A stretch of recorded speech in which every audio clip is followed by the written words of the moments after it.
She was fired and told, "You're not made for TV." But this girl who once wore potato sacks for clothes would become a billionaire media queen. For more unbelievable true stories that will inspire and motivate you, subscribe now and ring the notification bell so you never miss our next video. We all know the name Oprah Winfrey today.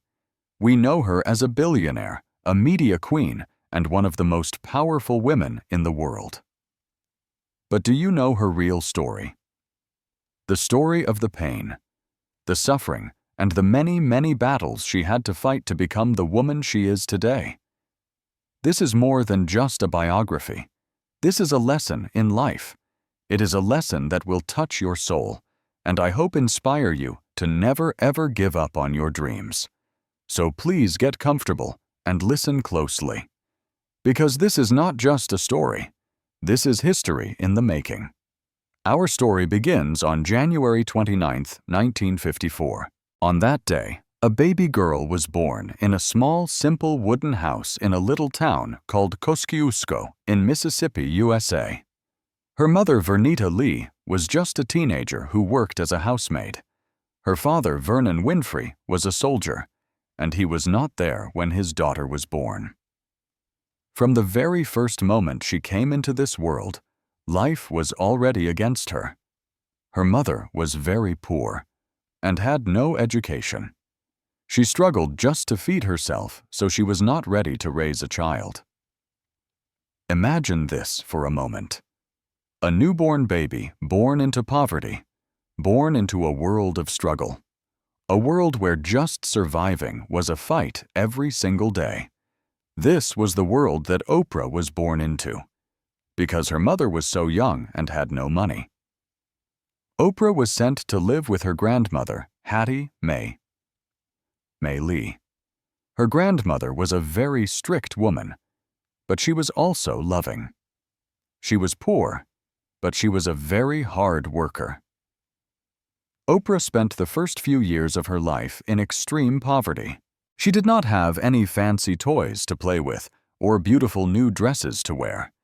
In fact, she wore dresses that were made from old potato sacks because her family could not afford to buy real clothes. Think about that. A little girl wearing a dress made from a sack used for potatoes. She had no television, no books to read for fun, no real comfort in her life. There were only struggles. Her grandmother was a deeply religious woman. Every single Sunday, Oprah was taken to church. By the time she was only 3 years old, she was already reciting verses from the Bible in front of the whole church crowd.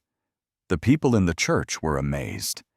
They could not believe how smart and how confident this little girl was even as a toddler. Her grandmother would look at her with pride and always tell her, "You will do something great one day. God has big plans for you." Little did Oprah know, her life had many more struggles waiting for her. When Oprah was 6 years old, her life changed again. Her mother, Vernita, had moved to a big city called Milwaukee in Wisconsin. She was now working as a maid there. She had a new life in the city, and she wanted to bring Oprah to live with her. For little Oprah, this was very exciting news. A new city, a new home. She thought maybe, just maybe, life would finally get better. But she had no idea that this move was actually the beginning of her darkest and most painful days. Her mother was always working. She was too busy, too tired, and too stressed from her difficult job. She had almost no time for Oprah. And in this lonely, neglected childhood, something horrible happened. At the age of 9, Oprah faced something that no child, no person should ever have to face.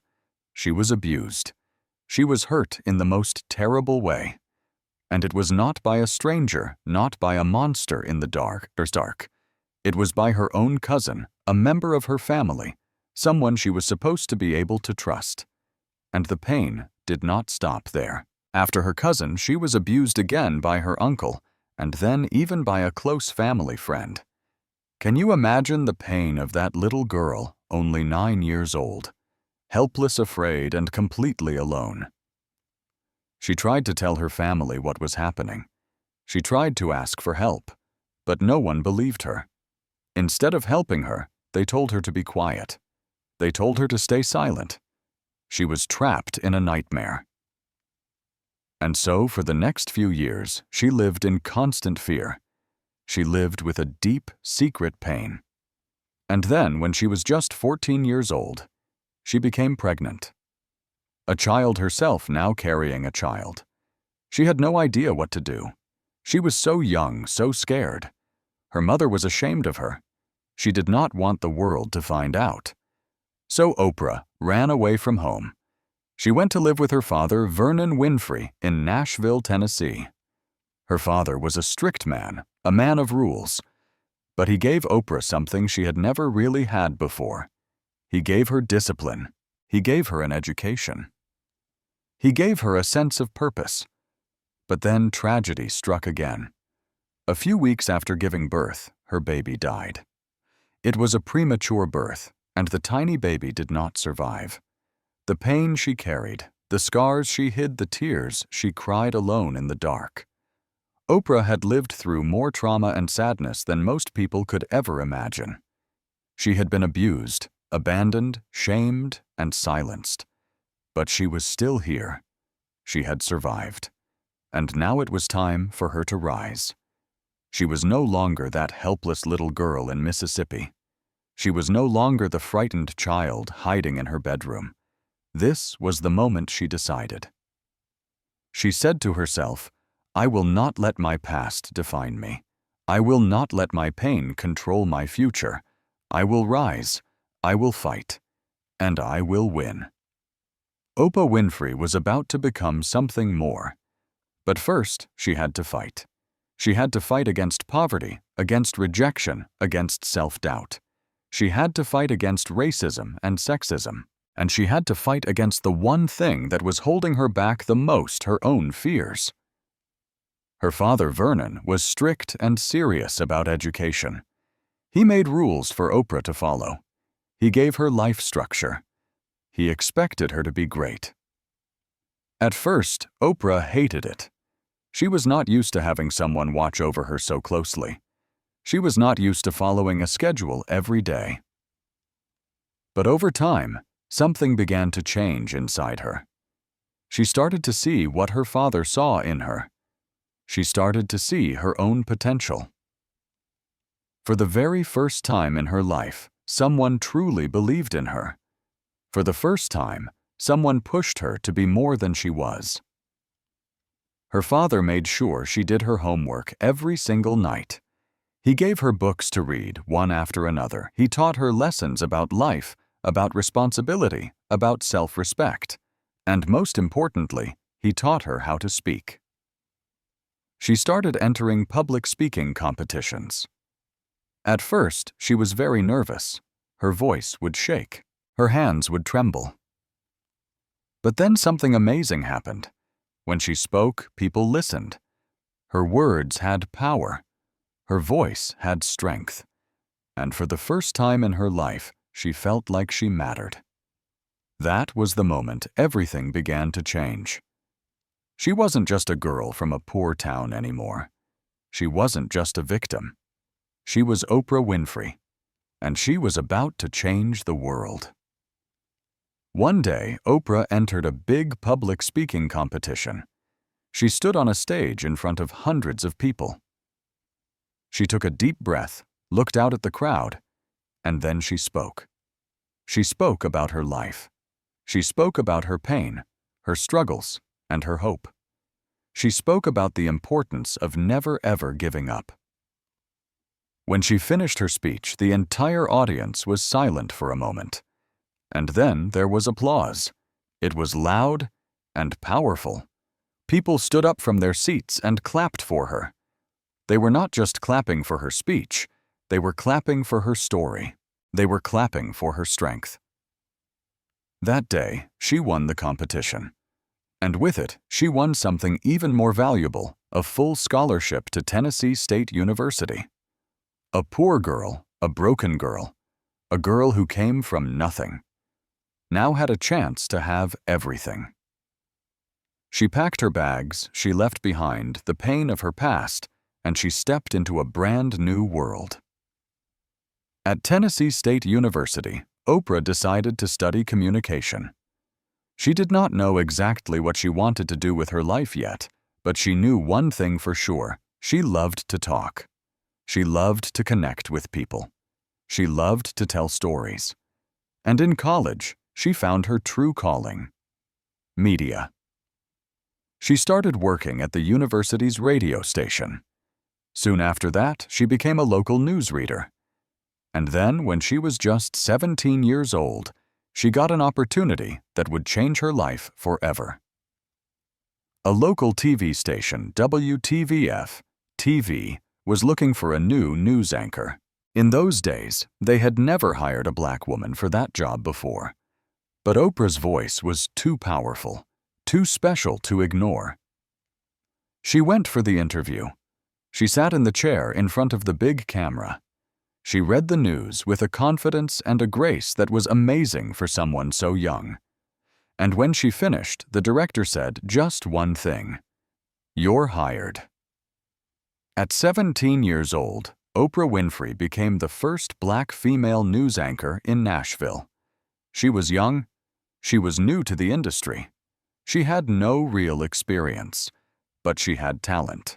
A raw, natural talent. And that talent was about to take her to places she had never even dreamed of. In the 1970s, television was still a world dominated by white men. Black women were very rarely given big opportunities. Producers would criticize Oprah's appearance. They told her she was too emotional. They said she was too expressive, too raw. But Oprah did not change who she was. She did not try to fit into their small boxes or their expectations. She kept being real. She kept being Oprah. And people started to notice. The audiences at home loved her honesty. They loved her energy. And soon, she got an even bigger opportunity. A TV station in a much larger city. Baltimore, Maryland, wanted her to be their news anchor.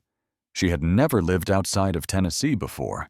She was scared, but she knew this was her chance. And so she packed her bags once again, took a deep breath, and stepped into the next chapter of her life.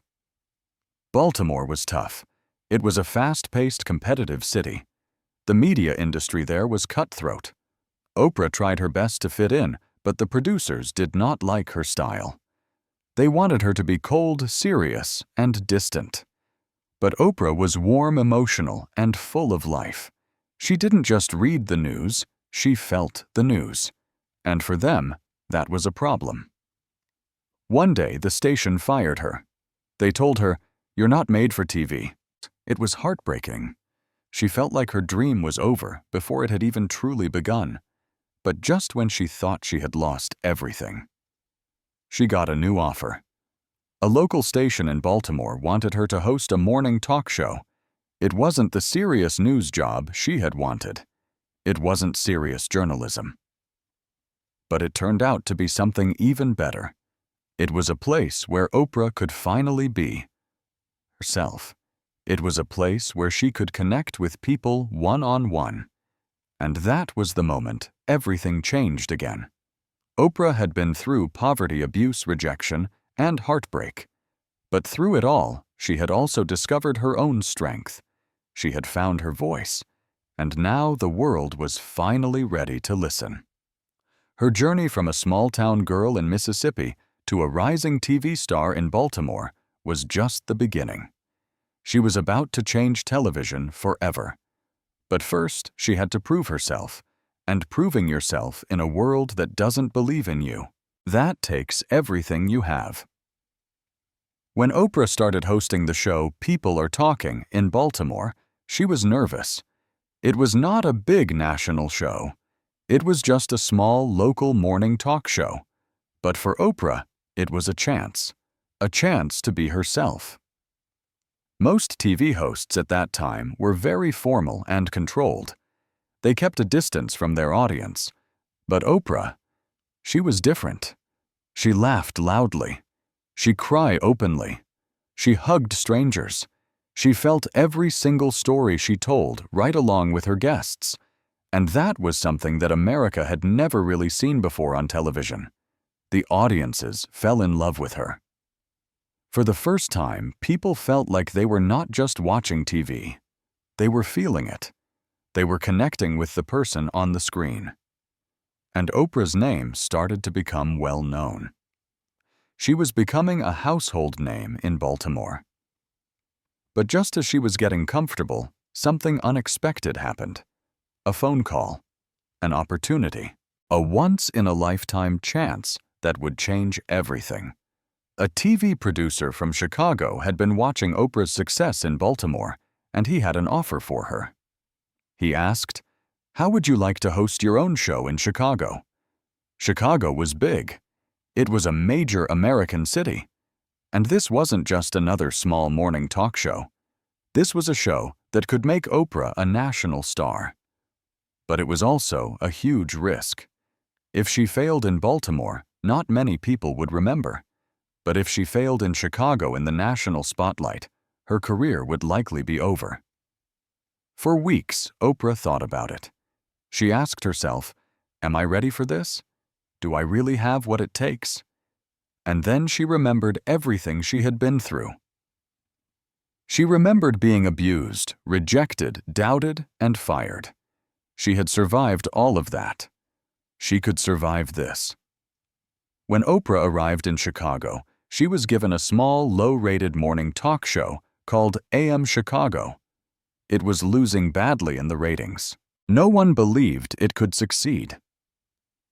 But Oprah had a vision. She was not going to do television like everyone else. She was not going to follow the old rules. She was going to create something new, something real. From the very first episode, people watching at home felt the difference. Oprah was not just interviewing famous celebrities. She was talking to real people about real issues. She was not afraid to discuss difficult topics like poverty, racism abuse, and mental health. She brought ordinary people onto her stage and gave them a voice. She made people feel seen and heard. And within just a few months, the ratings skyrocketed. Oprah's show went from being the lowest-rated morning show in Chicago to the #1 talk show in America. It was an incredible success. And in 1986, something historic happened. The small show called AM Chicago was officially renamed The Oprah Winfrey Show. And television would never be the same again. For the next 25 years, The Oprah Winfrey Show would become the most watched talk show in history. But it was never just about entertainment. Oprah wanted to change lives. She used her powerful platform to talk about real struggles. She opened up to the world about her own history of abuse, encouraging other women to speak up and fight back. She brought attention to important issues like domestic violence, poverty, and racism. She became the most trusted woman in America. People didn't just watch Oprah. They believed in her. They trusted her advice. She wasn't just a TV host anymore. She was a leader. And she used that power to change the world. For those 25 years, The Oprah Winfrey Show was not just a talk show. It was a phenomenon. Every afternoon, millions of people all around the world would rush to their televisions, excited to see who Oprah would be talking to next. Would it be a Hollywood superstar? A world leader? Or maybe just an ordinary person with an unbelievable story? No one ever knew, and that was part of the magic of Oprah. She kept her audience hooked episode after episode. Her interviews were not just conversations. They were moments in history. Sometimes they were shocking, sometimes heartwarming, but they were always unforgettable. There was the famous time when the actor Tom Cruise lost his mind with excitement jumping up and down on her couch like a happy kid. In 2004, Oprah made television history with one of the most famous giveaways ever. During one show, she gave every single one of the 276 people in her audience a brand new car, a Pontiac G6. She pointed to the audience and excitedly shouted, "You get a car! You get a car! Everybody gets a car!" The audience screamed, cried, and celebrated as they found car keys hidden under their seats. The giveaway was a life-changing moment for many. Now the winners did have to pay around $7,000 in taxes on their new cars. But despite this, the moment became a symbol of incredible generosity, hope, and the kind of life-changing kindness that Oprah was known for. And who could ever forget the legendary Michael Jackson interview? For the first time, the king of pop sat down and revealed secrets about his life, his music, and his personal struggles. It was an incredible television event that over 90 million people watched worldwide. But it was never just about celebrities. Oprah gave a voice to ordinary people who had extraordinary stories. She featured survivors' heroes and dreamers, people who had overcome impossible odds. If you had a story that could inspire the world, Oprah wanted to hear it. And through all of this, she was not just a TV host. She became a queen of inspiration. She did not just entertain people, she changed their lives. Her words lifted people up. Her advice helped turn dreams into reality. And her paycheck. Oh, it was big. At the height of her career, Oprah was not just the highest-paid talk show host in the world. She was one of the richest women in the world. She built an empire, launched a magazine, and eventually became the first Black female billionaire in history. So how did she do it? What made her so different? It was one word, Oprah. She was not just asking questions. She was changing the way people thought, the way they felt, and the way they believed in themselves. And that is why, even today, the Oprah Winfrey Show remains one of the most powerful and unforgettable shows in the history of television.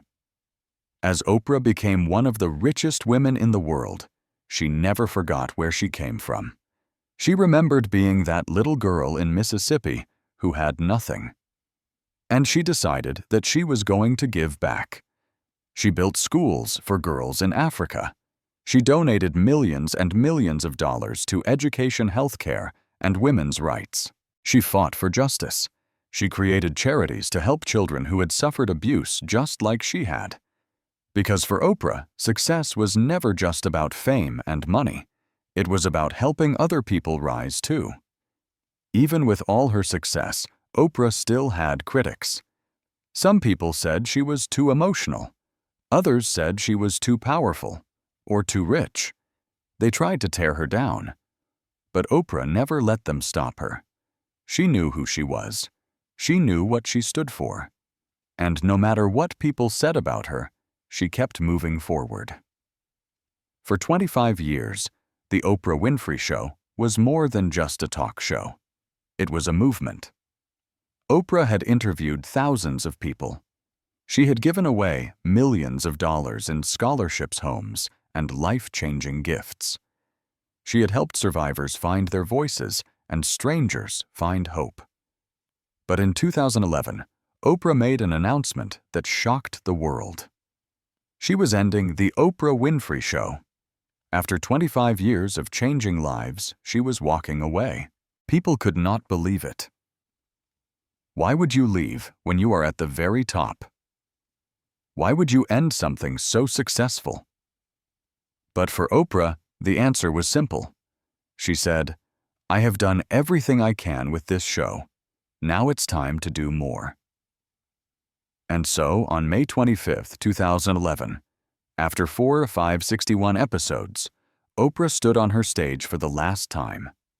She thanked her viewers. She thanked her team. She thanked the world. And she walked away with no regrets. Because she knew her journey was not over. It was just beginning. Oprah was not just leaving television. She was reinventing it. She did not want to just be a host anymore. She wanted to be a creator. She wanted to own the stage. So she launched Own the Oprah Winfrey Network. It was her very own TV network, a place where she could tell the stories that she believed mattered. At first, the network struggled. The ratings were low. People said it was a failure.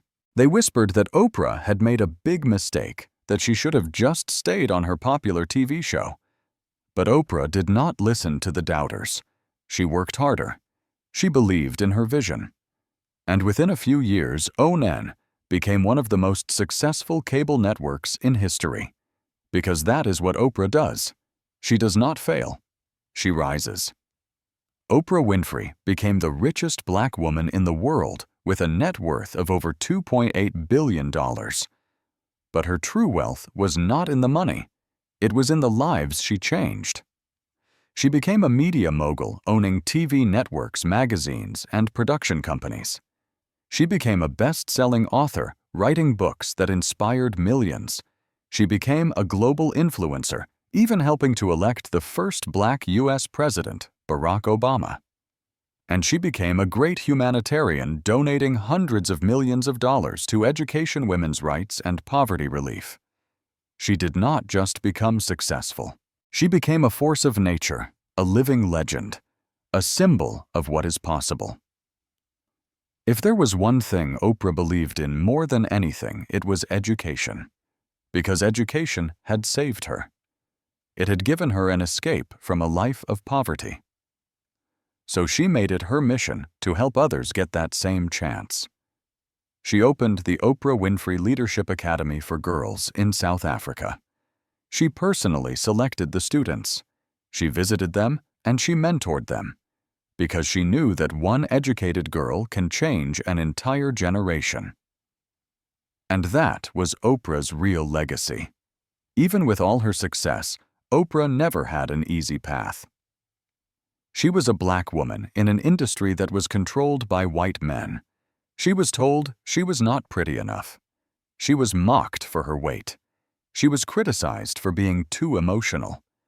People tried to tear her down again and again, but every time they pushed her, she pushed back harder.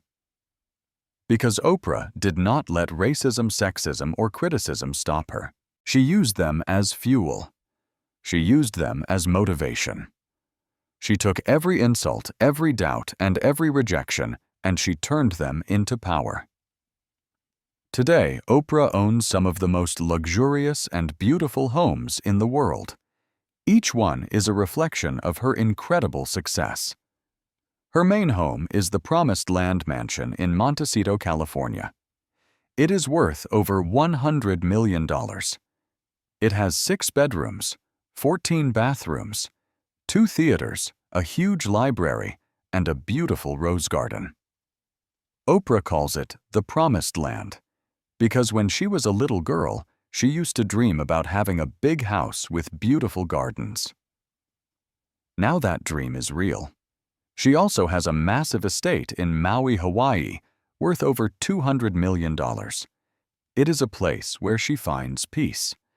She spends her mornings walking barefoot on the grass, picking fresh fruits from her own trees. She lives close to nature because for Oprah, true wealth is not just about money. It is about health, happiness, and freedom. And when she travels, Oprah does not wait in long airport lines. She flies in her own private jets. She owns a Gulfstream G650 worth $75 million and a Global Express XR-DMRS worth $42 million. With these jets, she can fly anywhere in the world at any time because she knows that time is the most valuable thing in life. Oprah Winfrey once gave an inspirational speech that I want to share with you now. Imagine her saying these words. There will be moments in your life when you feel lost, when you feel like the world is against you. I know this feeling because I have been there. I was born into poverty. I faced rejection. I suffered pain that no child should ever have to endure. But I stand before you today as proof that your past does not define your future. Every single person listening to me right now, you have a purpose. You have a special gift inside of you. But the world will try to tell you that you are not good enough. It will tell you that you cannot make it, that your dreams are too big. I am here to tell you that is a lie. I want you to look at yourself in the mirror and say, I am enough. I am worthy. I am powerful. Because the moment you truly believe it, everything changes. Success is not about where you come from. It is about where you are going. It is about what you choose to do every single day. Do you sit and complain about your struggles, or do you stand up, take control, and fight for the life that you deserve? You will fail. You will fall down. You will hear the word no more times than you can count. But let me tell you something, every no brings you closer to a yes. Every failure is a lesson. Every setback is a setup for your comeback. You do not have to be the smartest person. You do not have to be the richest. You do not have to have all the answers. But you do need one thing: the belief that you are capable. I am living proof that no matter where you come from, no matter what you have been through, you can rise. You can succeed. And you can change the world. So today, I want you to promise me something. Promise yourself that you will stop doubting, stop waiting, and stop making excuses. You were not born to live an average life. You were born for greatness. Now go. Go after your dreams. Go after your purpose. And never, ever give up.